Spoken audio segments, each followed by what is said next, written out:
Kryetarja Komisionit Parlamentar për Kosovën dhe Metohin, Daniela Nikolić, vlerësoi se në zgjedhjet e ardhshme parlamentare, kryeministri i Kosovës në mandatin teknik Albin Kurti nuk do të merrë një njëjtin numër të votash që mori në zgjedhjet e shkurtit, pak ky numër do të bijë në 31% dhe se nuk do të jetë në gjendje të formojë një qeveri vetëm.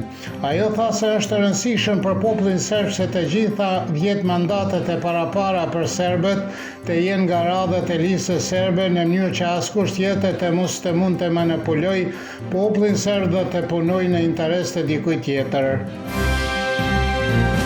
Politikologu Ognjen Gogić vlerësoi për radio televizionin e Serbisë se fushata parazgjedhore në Kosovë është intensifikuar shumë, por edhe se ka një përqarje të dukshme midis partive shqiptare.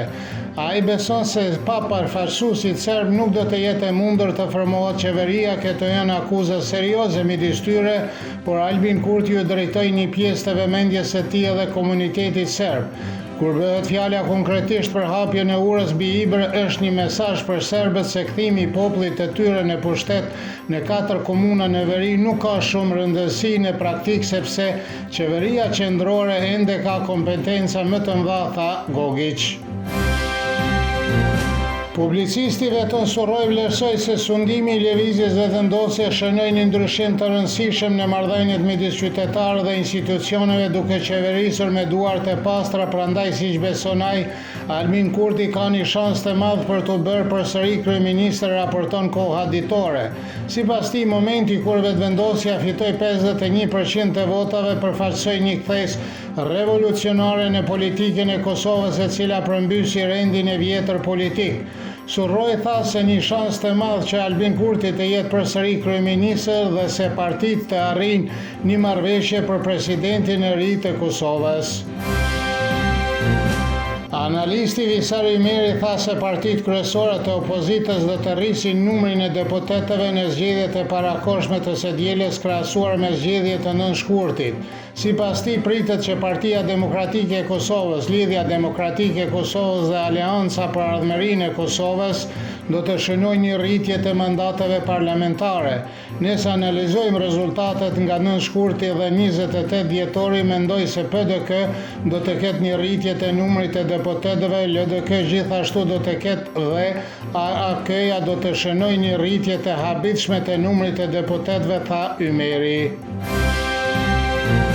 Mbrojtja Slaxhan Trajkovićit kërkoi në fjalën e saj përfundimtare që klienti i tij të lirohet nga akuzat për krime lufte. Avokati Bogdan Lazić theksoi se bazuar në prova, akuzat në aktakuz nuk u konfirmuan dhe se dëshmitarët konfirmuan se Trajković i ndihmoi fqinjet e tij shqiptar. I akuzuari Slaxhan Trajković shpreh ngushëllime familjeve që humbën të dashurit e tyre dhe i kërkoi trupit gjykues të jetë objektiv.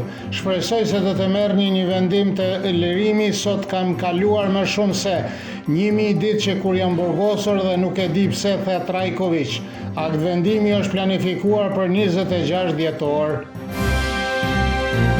Prokuroria speciale ka pazulluar hetimin kundër Dušan Milanovićit nga Leposavići, pronarit e kompanisë Viminfo në sistemin e Kosovës, i cili është themeluesi i portalit Kosova Online, për shkak të mungesës së dyshimit të arsyeshëm se ai ka kryer vepër penale me të cilën ngarkohet, konfirmoi avokati i tij Dejan Vasić.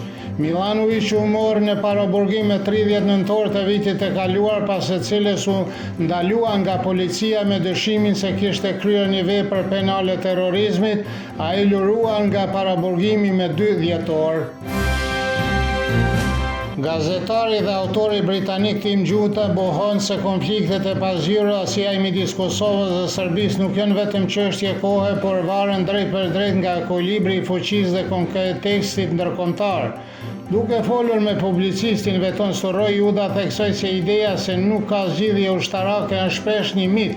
Ai paralajmëroi se ekziston një mënyrë të menduarit në Serbi që mund të përshkruhet si durimi strategjik, duke përmendur si shembullin e rajonit të Nagorno-Karabakut. Sipas gazetarit britanik, ky precedent inkurajon besimin në disa qarqe në Serbi se edhe realiteti aktual në Kosovë mund të mos jetë i përhershëm. Moti nesër në Serbi do të jetë me mjegull periudha me diell para mesditës dhe me vranësira në pasditë dhe në mbrëmje në shi në jug dhe jugperëndim gjatë mbrëmjes dhe natës me borë në male. Temperatura mëngjesit do të sillen nga -2 deri në 4, kurse ajo maksimale ditore nga 6 deri në 10 gradë Celsius.